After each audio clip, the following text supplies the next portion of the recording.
I've had family members talk about anti-Semitism and not understanding why anyone would be anti-Semitic. And I think it's really important to understand because anti-Semitism is the canary in the coal mine for worse things to come. If you're not familiar with that term, coal miners used to take canaries down into the mines with them. So when the noxious gases would start to increase, the canaries would kneel down and start to get sick. And that was a signal to them that they need to get out because bad things are coming. And that's what anti Semitism is for a society. And it's really not limited to Jews. We've seen this with Armenians in the Ottoman Empire. We've seen these with the Igbos in Nigeria, with Chinese immigrants that go overseas.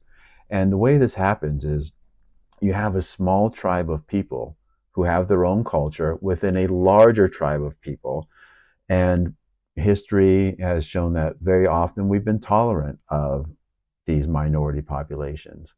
And that's generally a good way to understand the health of a society. But an even better way to understand the health of a society is to look at how societies treat their successful minorities. So, as soon as a minority population becomes successful without adopting the culture of the larger society they live in, it begs the question, the people in the larger society are looking at these people and saying, well, why are they successful? What does that say about me?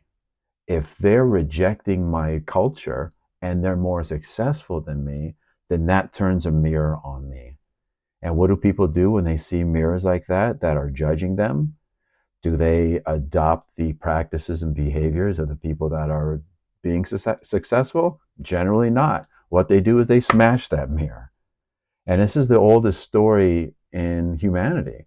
Remember Cain and Abel. The reason Cain killed Abel was resentment. And in that story, God even said, well, Cain, if you just sacrificed in the same way that Abel sacrificed, would you not always be successful?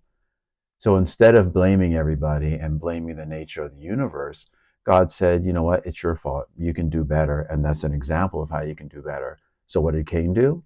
He went out and murdered Abel as a way to strike out at the very nature of the universe.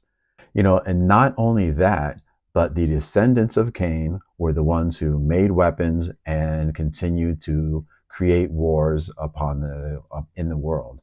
So it's not just you who suffers when you take the path of Cain, but it's everybody else in several generations to follow. So this is what we're seeing today. As anti-Semitism rises, pay attention because that's a sign of deep resentment within your society.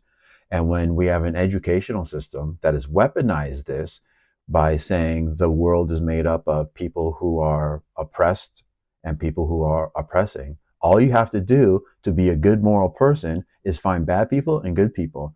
And you're the good person if you point out who the bad people are, and the bad people are the successful people because there's no such thing as merit. Most people who are successful, except for me, did so by oppressing other people. There's no such thing as merit. It's just all a game. It's important to remember this will not stop with the Jews. That's just how it starts. Morally justified, resentful, righteous indignation is not easily satiated.